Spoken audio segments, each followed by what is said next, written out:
ሰላም ውድ የባቡሬ ሚዲያ ተከታታዮች፣ ዛሬ ደግሞ ገርጂ ማርያም ተገኝቻለሁ። አንዳንድ ነገሮች ልበላችሁ። ገርጂ ማርያም ቤተክርስቲያን በአዲስ አበባ ቦሌ አካባቢ የሚገኝ ታዋቂ የኢትዮጵያ ኦርቶዶክስ ቤተክርስቲያን ነው። ብዙ ምዕመናን በጸሎት ለቅዳሴና ለመንፈሳዊ ፕሮግራም ይጎበኙታል። በበዓላት ጊዜ በተለይ በደማቅ ስነ ስርዓት ህዝብ ይበዛል። እዚህ አካባቢ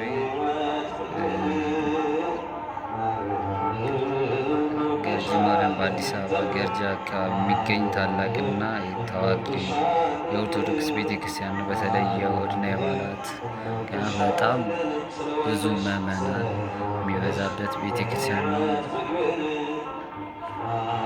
በዓመታዊ በዓላት በመዝሙር እና በደማቅ ስነ ስርዓት ይዋባል። ብዙ ወጣቶች በመዝሙር ያገለግሉታል።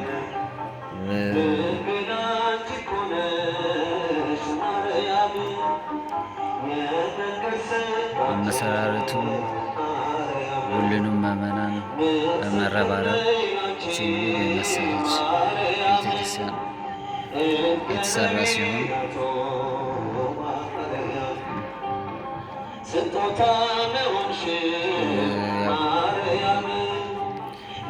ብዙ ዓመታት አስቆጥረዋል ከተባሉ ገርጂ አካባቢ ከሚገኙ ቤተክርስቲያን አንዱ ነው። የሰንበት ትምህርት ቤት ተሞላበት እዚህ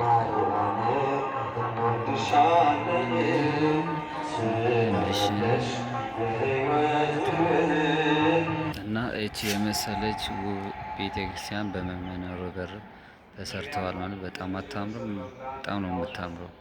እብነች እዚህ ጋር የሰንበት ትምህርት ቤት ተማሪዎች የሚማሩበትም ካቴድራል አለ።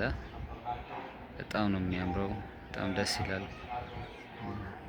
በጣም ደስ የሚል ቤተክርስቲያን ነው። ቦሌ ዋተ ብርሃን ቅድስት ማርያም አጋጣሚ ሆነው ዛሬ በዓል ነው፣ ቅዱስ ገብርኤል በዓል ነው እና አጋጣሚ ሆነው ደግሞ እዚህ ስብከት ላይ መምህር ሮዳስ ይገኛል። መምህር ሮዳስ እየሰበከ ይገኛል ማለት ነው። የተከበራችሁ የክርስቶስ ቤተሰቦች ሁላችሁ በትንሣኤው ሰላምታ ክርስቶስ ተንሥአ እሙታን አሰሮ ለሰይጣን አግዓዞ ለአዳም ሰላም ሆነ። ሰላም እግዚአብሔር አምላክ ሕይወት በሰላም ጠብቆ የብርሃን ልጆቹ በሰላም አድርሶናልና ክብርና ምስጋና ለስሙ ይሁን። ዛሬ በእግዚአብሔር ቅዱስ ፈቃድ የእሱ ቸርነት የምንማማረው በፓወርፖይንት የታገዘ ነው።